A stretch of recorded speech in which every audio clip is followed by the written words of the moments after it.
Avinash institute of education में आप सभी का स्वागत है। मैं हूं अविनाश मिश्रा। इससे पहले के वीडियो में हमने भूकंप की परिभाषा और भूकंप के परिचय के बारे में चर्चा किया था और हमने पढ़ा था कि भूकंप के दौरान कौन कौन सी तरंगें उत्पन्न होती हैं और उन तरंगों की क्या विशेषताएं होती है, इसके बारे में हमने गहराई से अध्ययन किया था। उसी टॉपिक को मैं आगे बढ़ाते हुए आज की इस वीडियो में हम भूकंपीय छाया क्षेत्र के बारे में अध्ययन करेंगे। परीक्षा की दृष्टि से देखा जाए तो ये टॉपिक बहुत ही इम्पोर्टेंट है और कई बार इस टॉपिक से प्रश्न पूछे जा चुके हैं, इसलिए इस टॉपिक को मैं आपको अलग करके सेपरेट करके पढ़ा रहा हूँ। अगर मैं चाहता तो इससे पहले की वीडियो में मैं आपको पढ़ा देता।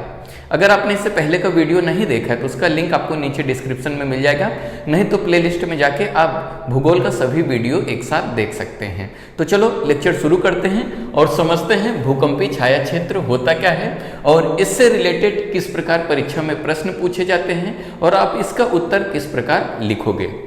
भूकंपीय छाया क्षेत्र को अंग्रेजी में शैडो जोन कहा जाता है। Shadow zone of the earthquake कहा जाता है। समझ में आ गया? तो इसको समझने से पहले हम भूकंपीय तरंगों के बारे में थोड़ा सा चर्चा करेंगे, उसके बाद मैं आपको बताऊंगा भूकंपीय छाया क्षेत्र होता क्या है। जहां से भूकंप उत्पन्न होता है या जहां से भूकंप निकलती है उस जगह को हम लोग क्या कहते हैं? भूकंप केंद्र कहते हैं, नहीं तो भूकंप मूल कहते हैं, जिसे अंग्रेजी में फोकस कहा जाता है। जैसा कि मैंने लास्ट वीडियो में आपको बताया था, आप इसको समझो। पृथ्वी के आंतरिक भाग से जहां से भूकंप निकलती है, यानी जहां से भूकंप की शुरुआत होती है, उसे हम लोग क्या कहते हैं? उसे हम लोग भूकंप मूल कहते हैं, भूकंप केंद्र कहते हैं, नहीं तो अंग्रेजी में इसे फोकस कहते हैं। और जहां पे भूकंपीय तरंगे सबसे पहले पहुंचती हैं उसे अधिकेंद्र कहा जाता है। क्या कहा जाता है? अधिकेंद्र। अंग्रेजी में इसे एपिसेंटर कहा जाता है। तो जहां से भूकंप का उद्गम होता है, यानी जहां से भूकंप की शुरुआत होती है, तो वहां से 3 प्रकार की तरंगे उत्पन्न होती है। जैसा कि मैंने आपको इससे पहले की वीडियो में बताया था, 3 प्रकार की तरंगे उत्पन्न होती हैं। तो कौन कौन सी तरंगे उत्पन्न होती हैं? पहला जो होता है पी वेव। पी वेव जिसे हम लोग प्राइमरी वेव बोलते हैं या तो हिंदी में प्राथमिक तरंगे कहते हैं।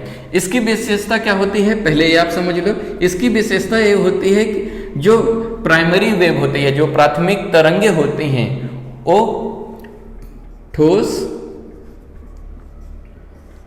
द्रव तथा गैस तीनों माध्यमों से गुजर सकती हैं।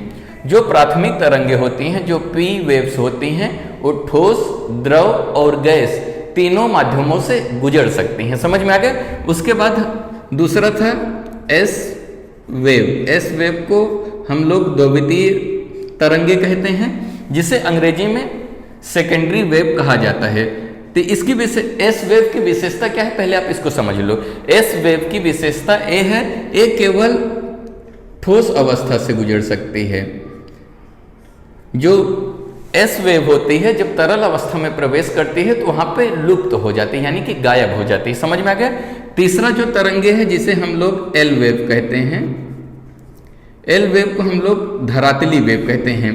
फिलहाल आपको जो प्राइमरी वेव है और सेकेंडरी वेव है इसी के बारे में अच्छे से समझना है।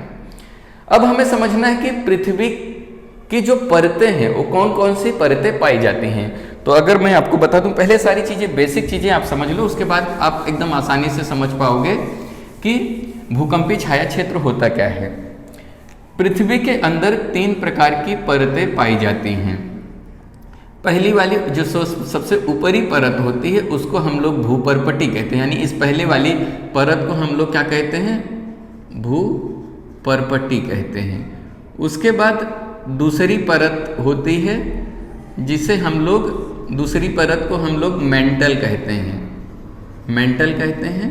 और पृथ्वी के अंदर जो तीसरी परत होती है उसे हम लोग क्रोड कहते हैं। पहले इसके बारे में थोड़ा सा समझ लो। जो भूपर्पटी होता है वो ठोस अवस्था में होता है। समझ में आ गया? भूपर्पटी कैसा होता है? ठोस होता है। उसके बाद जो मेंटल है, मेंटल जो है अर्ध तरल अवस्था में पाई जाती है। अर्ध तरल अवस्था न तो वो ठोस है न तो तरल में है, जिस प्रकार कोलगेट होता है उस प्रकार पाई जाती है।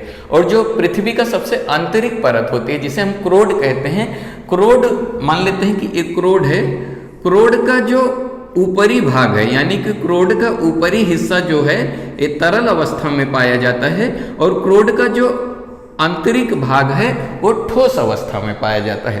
पहले आप इसको समझते चलो, फिर आसानी से आप समझ पाओगे कि भूकंपी छाया क्षेत्र क्या होती है। इतना आप समझ गए होंगे, ठीक है। अब हम समझते हैं भूकंपी छाया क्षेत्र होता क्या है। यहां पे मैंने लिख दिया है ताकि आप इसको बाद में समझने के बाद अपनी किताब में नोट करते चलो, ठीक है।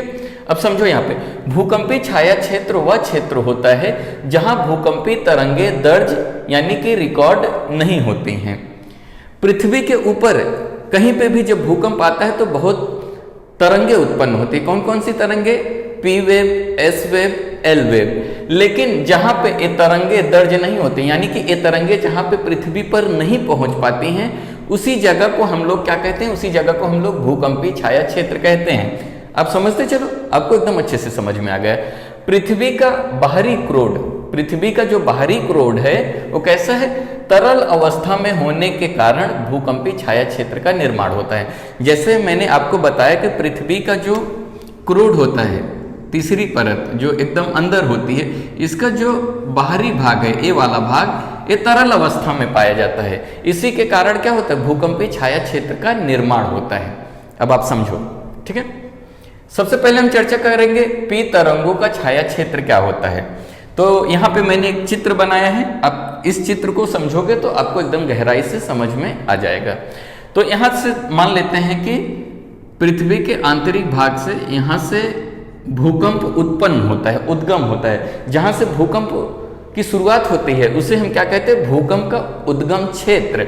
और वहां से जहां से पृथ्वी पे वो लहरें सबसे पहले टकराती हैं उसे हम लोग अधिकेंद्र कहते हैं, यानी ये वाले भाग को अधिकेंद्र कहा जाता है।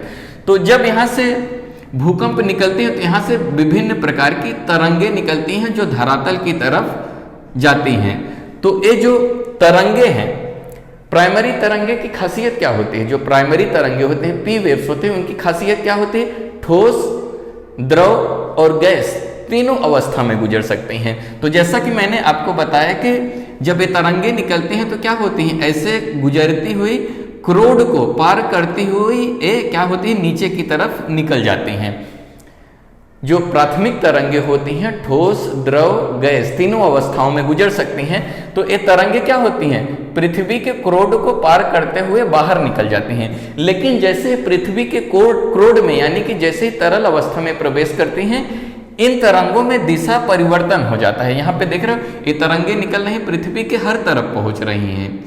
अगर आप देखोगे तो ये तरंगे जो है यहाँ से लेके यहाँ तक, यहाँ से लेके यहाँ तक, ये जो मैंने ग्रीन कलर का दिखाया है, तो ये तरंगे इस जगह पे नहीं पहुंच पाती हैं।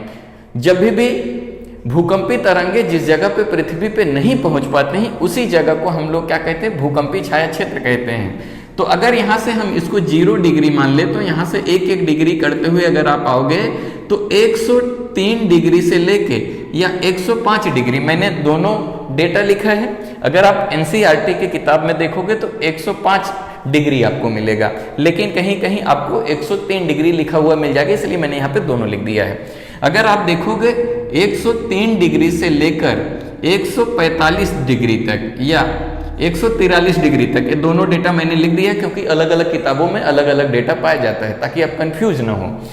103 डिग्री से लेकर 145 डिग्री तक या 105 डिग्री से लेकर 143 डिग्री के बीच में, यानी कि ए वाले भाग में यहाँ पे जो प्राइमरी वेव्स हैं यानी कि जो प्राथमिक तरंगे हो यहाँ पे नहीं पहुंच पाती हैं।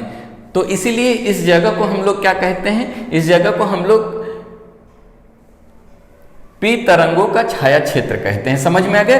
और दोनों तरफ अगर आप इस तरफ आओगे तो यहाँ से भी 1 डिग्री 2 डिग्री करते हुए 105 डिग्री से लेके 145 डिग्री के बीच में, यानी कि ए वाले भाग में, यहाँ ने जो मैंने हरा कलर का दिखाया है, तो ए वाले भाग में अगर आप देखोगे तो जो तरंगे होते हैं, जो भूकंपी तरंगे होती हैं, लहरें होती हैं, जो प्राथमिक वेव होता है पहुंच नहीं पाते थे, जिसके कारण यहाँ पे क्या होता है? एक शैडो का निर्माण होता है।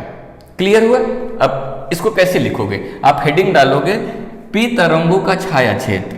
पी तरंगों का छाया क्षेत्र अधिकेंद्र के दोनों तरफ, ए है अधिकेंद्र, अधिकेंद्र के दोनों तरफ यानी इस तरफ भी इस तरफ भी, दोनों तरफ 105 डिग्री से लेकर, दोनों तरफ यानी यहां से भी 105 डिग्री से लेके और इस तरफ 105 डिग्री से लेके 105 डिग्री से लेके 145 डिग्री के बीच पाया जाता है। पी तरंगों का छाया क्षेत्र पृथ्वी के ऊपर कहां पे पाया जाता है? अधिकेंद्र से के दोनों तरफ 105 डिग्री से लेके 145 डिग्री इस तरफ, 105 डिग्री से लेके 145 डिग्री इस तरफ, दोनों तरफ पाया जाता है कि यानी कि जो प्राथमिक तरंगे होती हैं यहाँ पे नहीं पहुंच पाती हैं। आप एक खासियत समझ लो, तरंगों की खासियत क्या होती है? जहां पे घनत्व तो समान होता है वहां पे तरंगे सीधी चलती हैं, और जहां पे घनत्व तो बढ़ जाता है या घट जाता है वहां पे तरंगे क्या होती हैं, उनका जो दिशा होता है परिवर्तन हो जाता है। समझ में आ गया? इसलिए तरंगे यहाँ से निकलती हैं। जब यहाँ पे देखोगे क्रोड का ऊपरी भाग जो है तरल अवस्था में होने के कारण इनका दिशा परिवर्तित हो जाता है, लेकिन फिर भी ये तरंगे क्या होती हैं? ठोस, द्रव और गैस तीनों अवस्थाओं में गुजर सकती हैं, इसलिए पृथ्वी को पार करते हुए नीचे की तरफ चले जाती हैं, जिसके कारण यहाँ पे दिशा परिवर्तन होता है, लेकिन ये आगे निकल जाती हैं। लेकिन ये तरंगे 105 डिग्री से लेके 145 डिग्री के बीच में नहीं पहुंच पाती हैं, इसीलिए ये दोनों तरफ, ये दोनों वाले भाग को हम लोग क्या कहते हैं? पी तरंगों का छाया क्षेत्र कहते हैं। इसी को हम लोग क्या कहते हैं? भूकंपी छाया क्षेत्र कहते हैं। अब दूसरा समझो आप, एस तरंगों का छाया क्षेत्र। एस तरंगों का छाया क्षेत्र अधिकेंद्र के दोनों तरफ 105 से लेकर 105 के मध्य होता है। यहां पे देख रहे हो, यहां पे मैंने दिखाया है एस वेव शैडो जोन मैंने यहां पे दिखाया है। अगर मैं बात करूं यहां पे आपका है अधिकेंद्र, ये है अधिकेंद्र, अधिकेंद्र से लेके दोनों तरफ अगर यहां से 1-1 डिग्री करते जाओगे तो 105 डिग्री इस तरफ और 105 डिग्री इस तरफ, यहां तक तो तरंगे आसानी से पहुंच जाती हैं। जो एस वेव होती हैं वो क्या होती हैं? तरल अवस्था में जाने के बाद लुप्त हो जाती हैं, गायब हो जाती हैं। इसीलिए जब ये तरंगे जब पृथ्वी के क्रोड की तरफ बढ़ती हैं तो पृथ्वी का क्रोड का जो ऊपरी हिस्सा है वो तरल अवस्था में होने के कारण ये तरंगे वहां पे गायब हो जाती हैं। जो एस वेव होती हैं पृथ्वी के जब क्रोड की तरफ बढ़ती हैं तो पृथ्वी का जो क्रोड का ऊपरी क्रोड है या ऊपरी भाग है वो तरल अवस्था में होने के कारण वहां पे ये विलुप्त हो जाते हैं। तो ये लहरें क्या होती हैं? इस तरफ और इस तरफ। अगर आप देखोगे अधिकेंद्र से 105 डिग्री तक आपको इस तरफ, 105 डिग्री के इस तरफ आपको इस तरंगे देखने को मिलेंगी, लेकिन 105 डिग्री से लेके और 105 डिग्री के मध्य में यानी यहाँ से लेके यहाँ तक ये तरंगे आपको देखने को नहीं मिलेंगे। इसीलिए इन तरंगों को, इस जगह को, इस क्षेत्र को हम लोग क्या कहते हैं? एस वेव शैडो जोन कहते हैं। क्लियर हुआ? अब फिर से समझो पूरा, आप एक बार फिर से समझो। भूकंपी छाया क्षेत्र वह क्षेत्र होता है जहां पे भूकंपी तरंगे रिकॉर्ड नहीं होती हैं।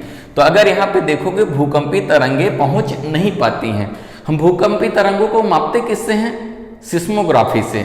सिस्मोग्राफी से हमें पता चलता है कि भूकंपी तरंगे यहाँ पे नहीं पहुंच पाती हैं। समझ में आ गया? पृथ्वी का बाहरी क्रोड जो है तरल अवस्था में होने के कारण भूकंपी छाया क्षेत्र का निर्माण होता है। समझ में आ गया? तो पहला जो है पी तरंगों का छाया क्षेत्र कहाँ पे निर्माण होता है? पी तरंगों का छाया क्षेत्र अधिकेंद्र के दोनों तरफ, अधिकेंद्र के दोनों तरफ 105 डिग्री से लेके 145 डिग्री के मध्य पाया जाता है। यानी कि दोनों तरफ, अधिकेंद्र के दोनों तरफ 105 डिग्री से लेके 145 डिग्री, 105 डिग्री से लेके 145 डिग्री के मध्य पाया जाता है। क्लियर हुआ? आगे समझो। इस तरंगों का छाया क्षेत्र कहां पे होता है? इस तरंगों का छाया क्षेत्र अधिकेंद्र के दोनों तरफ। समझ में आ गया? ये अधिकेंद्र है, अधिकेंद्र के दोनों तरफ 105 डिग्री से लेके 105 डिग्री के मध्य होता है। यानी कि यहां से लेके 105 डिग्री, यहां से लेके 105 डिग्री, इसके बाद वाला जो भाग बचता है उसी भाग में आपको एस वेव शैडो जोन देखने को मिलेगा। बहुत ही इंपॉर्टेंट है एग्जाम की दृष्टि से। ठीक है, कुछ ध्यान देने वाली बात है, आप इसको समझो। यहाँ पे मैंने लिख दिया नोट, ध्यान देने वाली बात है। 105 से लेके 145 डिग्री तक ना तो पी तरंगे और ना ही एस तरंगे पाई जाती हैं। अगर आप यहाँ पे देखोगे 105 डिग्री से लेके 145 डिग्री के मध्य में ए वाले भाग में ना तो आपको जो पी वेव्स है, ना तो पी वेव्स देखने को मिलेगा, ना तो एस वेव्स, ना तो आपको प्राथमिक तरंगे पाई जाती है वहां पे, ना तो सेकेंडरी तरंगे जो कि द्वितीय तरंगे होती, दोनों तरंगे वहां पे नहीं पाई जाती हैं। क्लियर हुआ? आगे समझो। भूकंपीय तरंगों की सहायता से पृथ्वी की आंतरिक संरचना के बारे में जानकारी मिलती है। भूकंपीय तरंगों की सहायता से हमें पता चलता है कि पृथ्वी की जो आंतरिक संरचना है या पृथ्वी की आंतरिक बनावट कैसी है उसके बारे में हमें जानकारी मिलती है। मैं आपको आने वाले वीडियो में आगे बताऊंगा कि पृथ्वी की आंतरिक संरचना कैसी है। ठीक है, तो वीडियो कैसा लगा कमेंट करके जरूर बताइए। अगर अभी तक इस चैनल को आपने सब्सक्राइब नहीं किया तो सब्सक्राइब कर लीजिए। वीडियो देखने के लिए धन्यवाद।